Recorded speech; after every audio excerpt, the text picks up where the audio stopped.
Welcome to You Are the Spell, and I am Aunt Carla, and I want to wish everyone a happy Imbolc. Now, people are wondering, what's Imbolc? Well, at least some of you.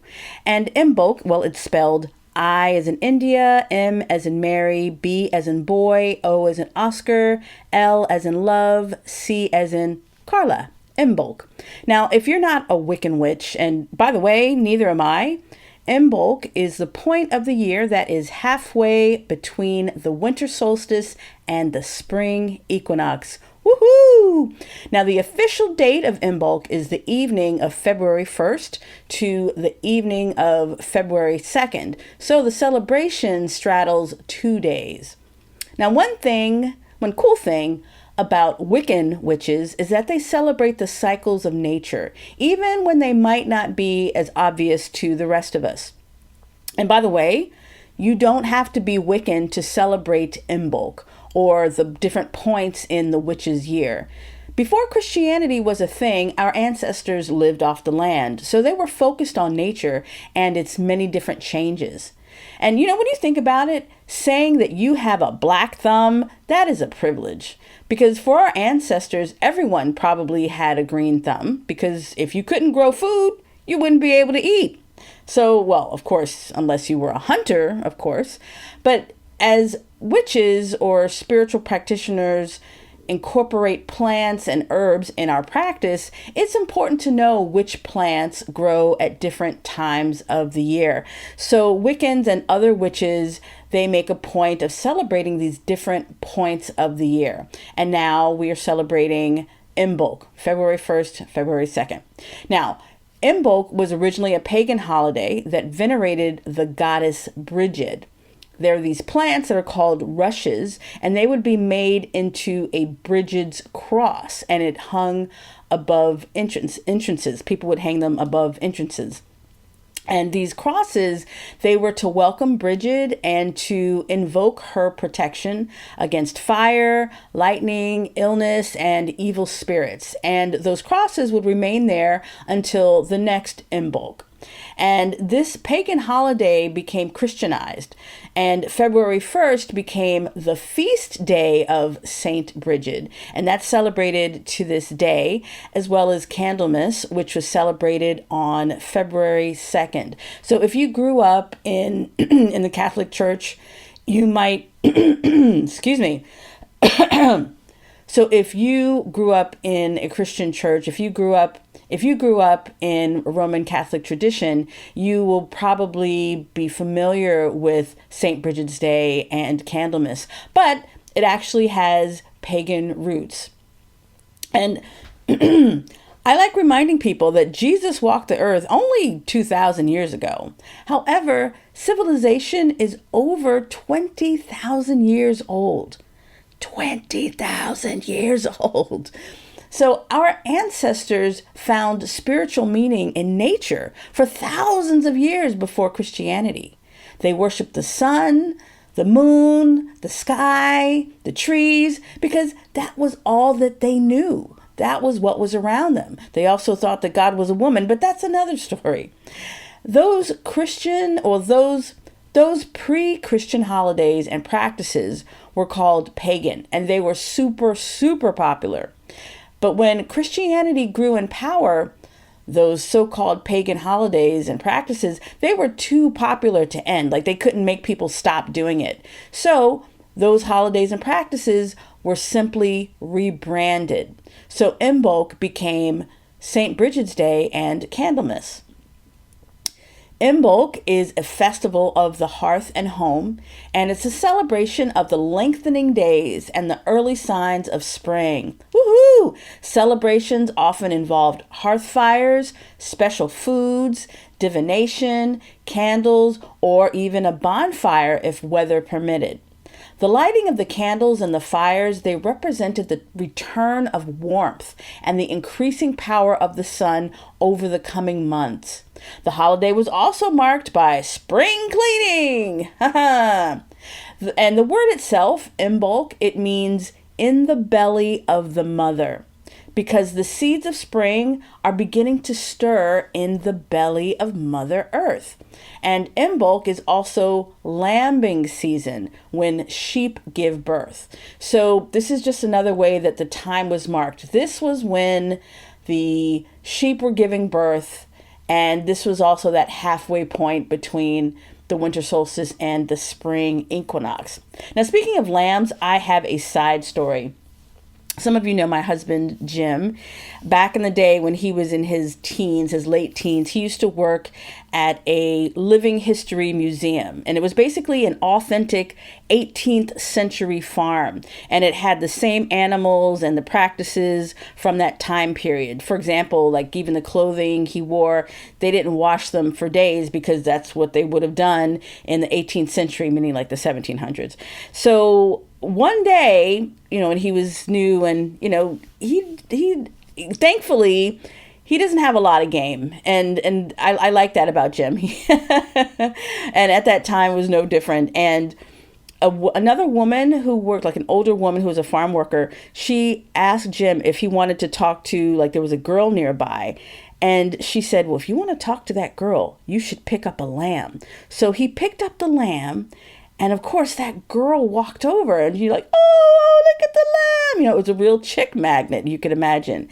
So after that, Jim learned that trick, and he repeated it. So every time a chick was around, if a young woman was around, he would pick up a lamb, and he would continue to do that. Lamb, the ladies would come over, and they'd be like, oh, it's so cute. And it worked well until the lambs got heavier and they were less cute. He also added that people also, well, the girls also liked calves, like baby cows, but those were like 500 pounds, so he couldn't do that with that. But anyway, that's my lamb story for Imbolc. Now, at this very moment, there are flowers such as snowdrops, violets, and primrose that are literally burning their way through snow and frozen ground. Buds are literally bursting right now. Sidebar. In the midst of this discussion about Imbolc, St. Brigid's Day, and Candlemas, I almost forgot another holiday that happens on February 2nd, and it is a secular one. Dun dun dun! It's Groundhog Day. Now, if you're in the United States, you've probably heard about Groundhog Day, or you've heard about, or maybe even seen the movie called Groundhog Day that was starring Bill Murray and Andie MacDowell. And that movie was about a guy who kept reliving the day, Groundhog Day, over and over and over and over again until he figured out what was going on with his life. And the idea behind Groundhog Day itself was that humans would consult a groundhog. Don't ask me how this all got started, but they would consult a groundhog. They'd go get him out of his little hole, and if he saw his shadow, that would determine whether or not there was going to be 6 more weeks of winter. So it made me think, because my husband, who is here with me for this little sidebar. Hello. Hey, Jim, also known as Uncle Jim. He pointed out, he reminded me that today is Groundhog Day. And I thought to myself, think about that. This is now also a secular holiday. This midway point between the winter solstice and the spring equinox is a day when humans everywhere are asking themselves, when is spring going to get here? When is spring going to get here? So even if you don't have any religious or spiritual dogs in this fight, you want to know, when can I stop having to wear these coats? When am I going to stop seeing snow? All that other stuff. So, well, we haven't even started seeing snow here. I know this year we haven't seen a lot of snow here in New York. Snow. Yeah. Well, it was like a little snow, but it hasn't been sticking. That doesn't count, Miami girl. Oh, yeah, I'm from Miami. Okay, fair enough. So the most famous Groundhog Day is Punxsutawney Phil. Right. Punxsutawney? And that's Punxsutawney, Pennsylvania. And why they didn't go with Punxsutawney Pete is beyond me. Right? Punxsutawney Pete. Yeah, the alliteration. The alliteration. I mean, it would be different. It was like Philadelphia. Yeah. Philadelphia Phil, but no, Punxsutawney Phil. See, they didn't ask me. They should have asked you. They should have asked me. Yeah. So Punxsutawney Phil, they says he has spoken. So according to Puxatawny Phil, there will be 6 more weeks of winter. I can't remember. Does he see the shadow or not see the shadow? Which one? If he sees the shadow, it's 6 more weeks of winter. So and if he doesn't see it, it's not. So if he sees his shadow, that means. Tell me again. If he sees his shadow, it's 6 more weeks of winter. Well, but that means the sun's out, right? That's all it means. It only means the sun's out. Yeah. So, and what if he was looking the wrong way and there's a shadow over there? I mean, it just. That's true. But it was a lovely day when we took our walk today and the sun was out. And to me, I was taking that as a sign of, spring is on its way because we're now seeing the sun. Because you're not a groundhog. Well, yeah, I suppose that's true. But also last week, the past couple of weeks, it's just been very overcast and very, very... Well, here it has been, yeah. Oh, that's here in New York. But now to see the sun as we were out today, I thought, it was a beautiful day. It was a beautiful day. So let's see. But you know what? I just told you about Puxatawny Phil. He predicted that, yes, there will be more... There will be 6 more weeks of winter. But guess what? This was crazy. There was a Canadian woodchuck. And they went... So, everyone has to try to copy... Woodchuck? Well, that's what it says. It says the woodchuck. Woodchuck, groundhog. Groundhog, yeah. Yeah. This story was referring to him as a woodchuck. But those are 2 different animals, aren't they? They are 2 different animals. Never mind. Well, anyway, there was a groundhog in Canada, which is also a very cold place. And just like we in the United States have Puxatawny Phil, in Canada, they have Fred la Marmotte. Yeah, I don't know where they got that name from. There's no alliteration there. No, none whatsoever. But the thing is, they went to go to his little hole to pull him out and find out, to coax him out and find out what his opinion was on whether or not it was going to be winter or not. And he was dead. Oh, that was a groundhog who knew too much. Absolutely. So poor Fred. Fred was dead. Yeah. No, but even alliteration. It could be Leroy Le Marmont. Yeah, right. And it's even French too. Exactly, yeah. See, they didn't ask you. They didn't ask me. Nobody ever does. Yeah, so what was that other story you were telling me when you used to be a kindergarten teacher? When I was a kindergarten teacher, I used to tell the kids that when I was a kid, in my town, we didn't have Groundhog's Day. We had Elephant's Day. Elephant's Day. And our town had an elephant, and every town had an elephant, at least where I lived. Specifically for Elephant's Day. Our elephant was named Ulysses. Ulysses the elephant. Was the name of the elephant. Okay. And what you would do on Elephant's Day is you would paint the elephant's toenails with nail polish, paint it red. Oh. And then you would get the elephant into a cherry tree. And this is no mean feat. I would imagine. You got to build some kind of scaffolding with steps on it to get it up into the cherry tree. And you got to make sure it's a fairly sturdy cherry tree. But anyway, you now got an elephant in the cherry tree. And everybody would gather under the elephant in the cherry tree, which is not especially a safe thing to do. I would think. But we would do it because if the sun shone on the elephant's nails and reflected that red light onto your face from the nail polish, that meant that come Valentine's Day, you were going to fall in love. So it had nothing to do with winter. This was a big deal. It's like, not everybody wanted to fall in love, but we had a great time in school because they had us make elephant ears out of construction paper, and all the kids in the band that played trumpet and trombone learned to make elephant sound kind of thing.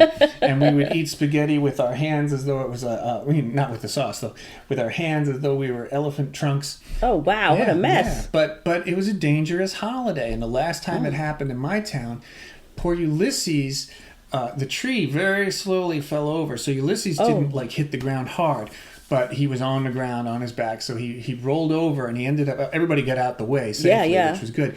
But they dropped their trumpets and trombones that they were making the noise with under the cherry tree, and he flattened them all out. Oh. And then as he was trying to roll over some more, he flattened the mayor's car. And then he accidentally knocked over a telephone pole, and they're all, of course, tied together with telephone wire. Oh. So they all fell down, and we were out of telephones and out of electricity, and it was a mess. So after that, we just went with a much safer holiday of this little furry bowling ball on the ground that you would pull out, and he would tell you whether it was going to be winter or not, which is, to me, not nearly as much fun as Elephant's Day. So, but I don't think we're going to be able to resurrect it. Too many lawsuits. Yeah, besides, how do you find, how does each town have an elephant? Well, we had a farmer named, what's his name? I can't remember his name now. But anyway, he took care of Ulysses. Wow. And Ulysses would help him out on the farm, do stuff, Oh, Yeah. okay. Mm-hmm. Yeah. Well, clearly, we can all understand why you made such a great kindergarten teacher when you tell stories like that. You think it's a story? Well, on that note, happy Elephant's Day, Jim, and happy Groundhog's Day. If you are feeling impatient for more light and sun and wondering when spring will finally appear, that is your first clue that there is a shift happening. Because believe it or not, that antsy feeling that you're feeling to emerge from your winter cocoon is actually a sign that spring is coming, whether or not you see those actual signs in nature. And spring energy is intense and not for the faint of heart. Don't let all the snow, or depending on how the weather is where you are, don't let that fool you, because that desire that has you chomping at the bit to go outside and do fun things, that's the same energy that enables flowers such as tulips and crocus to break through the snow and bloom. They're burning. There's fire in that spring energy. So if you are interested in celebrating for Imbolc, I have some suggestions. So if you like to do seasonal altars, you can decorate one to celebrate Imbolc with offerings such as bread, seed packets, lamb, stuffed animals, candles, bells, twinkle lights, Brigid's crosses, and the colors that are associated with Imbolc are white, pale yellow, light green, and browns. If you're a gardener, this is the time to clear the ground before planting. If you are an indoor gardener, you can start planting your seeds now inside your home. And you can also use this time to cleanse your space with sound. So that might be music, binaural beats, singing bowls, clapping, ringing bells, banging pots and pans, whatever that is for you, because that sound cleansing, it wakes up the energies that have been stagnant for the past couple of months in your home. Also, if you're into spring cleaning, take inventory of what you'd like to remove from your home. Now, you don't have to throw things away just yet, but it may help to start thinking about what you want to get rid of. Now, speaking of spring cleaning, a lot of people are clutching their pearls right now because professional tidier Marie Kondo admitted just last week that she's kind of given up on cleaning since having her third child. Now, people are really up in arms over this. You remember what a big deal it was, whatever New Year's that was a couple years ago, when people were watching her TV show, the Netflix TV show, and throwing out all their stuff, and she was talking about sparking joy. Well, if you think about it, her mission has always been about doing things in the home that spark joy. But now that she has a third child, I imagine that she realized that she would have to spend all of her time cleaning up after those kids now. And we all know that doesn't spark joy. Well, my husband will tell you that I am not big on housework. But I do have phases when I like to get rid of things. I have my little moods and I just purge stuff. But the thing is, my experience has been that decluttering is actually metaphysical magic. Totally.